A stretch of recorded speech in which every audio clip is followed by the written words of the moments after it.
салом азизам. Салом. Ягон чиз лозим аст? Не, ҳама чи ҳаст. Фақат зуда биё. Хоб.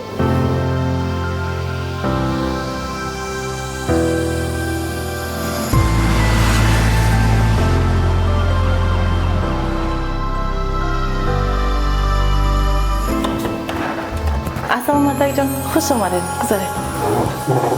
هر زنه کی حرمتی شوهر کنم زندگیش را همه خوشتر کنم زندگیش را همه خوشتر کنم از خدا پرسم ملائکه‌فیو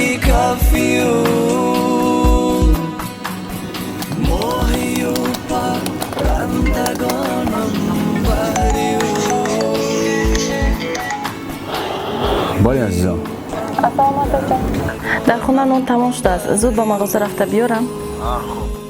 хуб, майли хайр. تا قیامت روز و شب گویم دعا خدایا زنهای ما را با عفت بگردان و در زندگی پرصبر و پرطاقت و در خدمت شوهر باشند. به اجازت شوهر از خانه قدم نزنند.